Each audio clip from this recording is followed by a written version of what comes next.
aproveitou também para decidir sobre esses pedidos autônomos que vieram logo em seguida à interposição desses embargos de declaração. Um pedido da Polícia Federal do Estado de São Paulo, que pedia a transferência do extraditando para Brasília, alegando que o Departamento da Polícia Federal em São Paulo não tinha condições para mantê-lo lá, até porque lá não é um local de segurança máxima, e também alegando que a Papuda, em Brasília, teria melhores condições para manter o extraditando enquanto ele não fosse extraditado. Então, esse foi o pedido da polícia. E o pedido do Estado de Israel foi que, verificando-se que o extraditando está tentando protelar o processo, ou seja, fazer com que ele demore mais ainda, pediu que o extraditando fosse devolvido de imediato ao país, Israel, para que ele não tivesse mais a oportunidade de fazer com que o processo demorasse ainda mais. E ainda com, isso foi apresentado pelo ministro relator, inclusive com a alegação de que estariam ocorrendo fatos por parte do, como disse o ministro Carlos Aires Brito, dos cúmplices dele ainda lá na região onde terem ocorrido os fatos, no próprio Estado de Israel.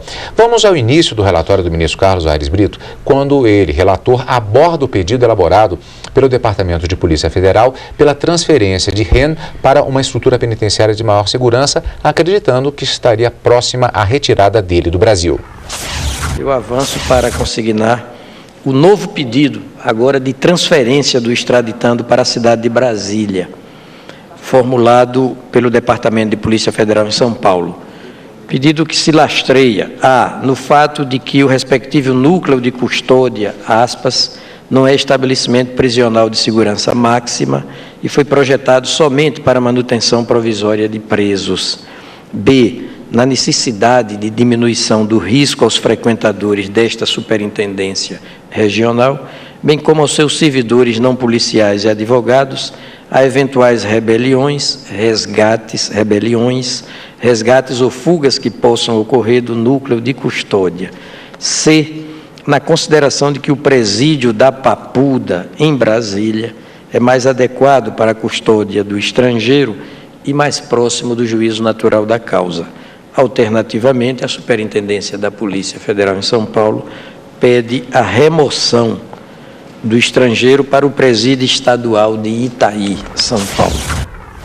Um processo complexo, como o próprio ministro Carlos Aires Brito chegou a afirmar em plenário, nuançado, cheio de nuances desde o início e que, como já dissemos, gerou a necessidade de diligências para estabelecer, por exemplo, no caso, essa discussão aconteceu, a autoridade da jurisdição do Estado de Israel sobre a região onde ocorreram os fatos que pesam contra o extraditado. Vamos à parte final do relatório, onde o ministro cita o pedido do Estado de Israel, sobre o qual falamos há pouco, para execução imediata da extradição.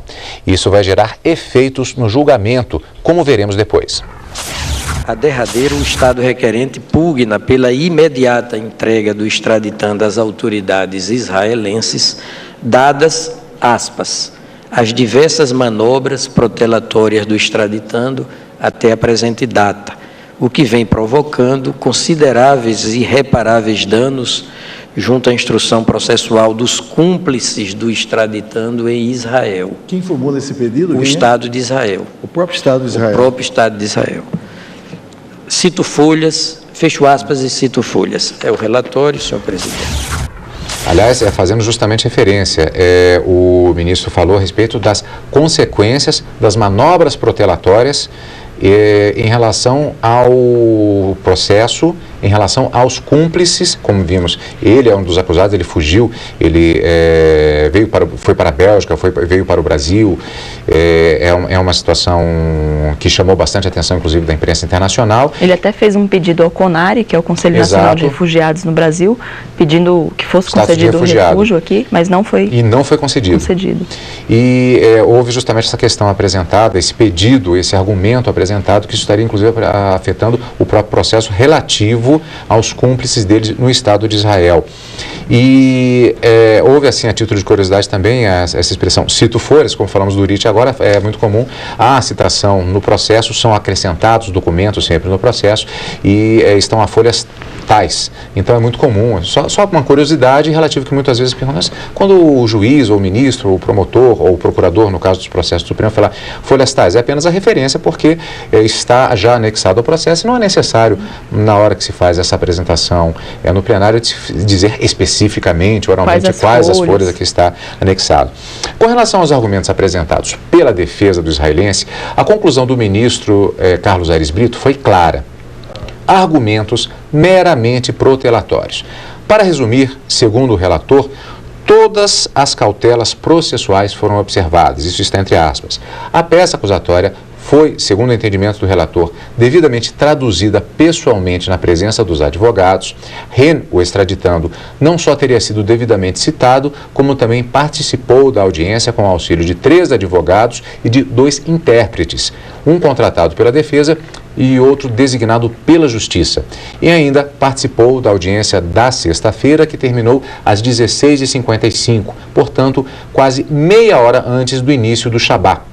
Mas o voto mais adiante no referente aos pedidos da Polícia Federal e do Estado de Israel, o que, como já dissemos, irá gerar debate no plenário do Supremo, foram apresentados já no trecho final do relatório do voto do ministro Carlos Aires Brito dos embargos de declaração na extradição 1122. Vamos rever agora. Nessa contextura, senhor presidente, não há dúvida de que o objetivo real, não é, dos embargantes é reexaminar o mérito do pedido. Mas para essa finalidade não se prestam os embargos de declaração nos termos da nossa pacífica, serena jurisprudência. Eu até cito a extradição 947, no particular, e 936, embargo de declaração, 720, embargos de declaração. Por tudo quanto posto, eu estou rejeitando os embargos declaratórios. E digo mais um pouco.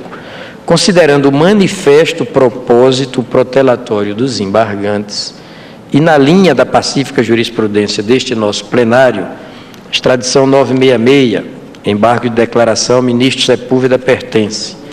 E extradição 684, embargo de declaração de minha própria relatoria, acolho o pedido formulado pelo Estado requerente, o Estado de Israel, para determinar o imediato cumprimento do acórdão embargado, independentemente da respectiva publicação. Diante disso, fica prejudicado, senhor presidente, o pedido da Superintendência da Polícia Federal de transferir o extraditando. Rejeito, portanto, os embargos, é comovente. Todo o plenário se manifestou favorável ao voto do relator, à exceção de um ponto. A questão do atendimento ao pedido do governo de Israel para cumprimento imediato da extradição. Lídia, qual foi a polêmica neste caso? A polêmica foi saber se uma decisão do Supremo Tribunal Federal que determina a extradição tem efeitos declaratórios, ou seja, simplesmente declara que a extradição é legal e, portanto, é um ato que não gera efeitos executórios, ou se, por outro lado, a decisão do Supremo, quando determina a extradição de alguém, tem efeitos executórios, de determinar o cumprimento daquela execução. Porque a gente sabe que o Supremo ele se manifesta no processo de extradição, mas ainda haveria uma parte de atuação do presidente da República como chefe do Estado, que é em relações internacionais. Então, o chefe do Poder Executivo é que deveria cumprir a extradição. Então, essa polêmica foi levantada pelo ministro Marco Aurélio para saber se o Supremo simplesmente declara a legalidade da extradição ou se ele já determina de imediato o cumprimento da execução e o presidente da República teria que cumprir e não teria essa discricionariedade de não cumprir o que foi determinado pelo Supremo. Dependendo da decisão que o Supremo tome, os efeitos são bem diferentes um do outro, né? Ou seja, se for simplesmente declaratória, que a extradição é legal, teria que comunicar ao presidente da República para que ele na sua discricionariedade, cumprisse a extradição ou não. Agora, se o Supremo entender que a decisão da extradição é de cunho executório, na verdade não haveria essa possibilidade do presidente da República se negar ao cumprimento. Então foi esse o entendimento do ministro Marco Aurélio de gerar essa discussão, até porque o ministro César Brito, ele fala que acolhe o pedido do Estado de Israel, Carlos Aires Brito, desculpa, acolhe o pedido de Israel, que é de determinar o imediato cumprimento do acórdão. Aí ele se pergunta, mas como podemos determinar o imediato cumprimento do acórdão? É como se fosse uma pergunta assim, estamos dando uma ordem ao presidente da República, é isso que o Supremo faz? Vamos rever a manifestação do ministro Marco Aurélio sobre este tema.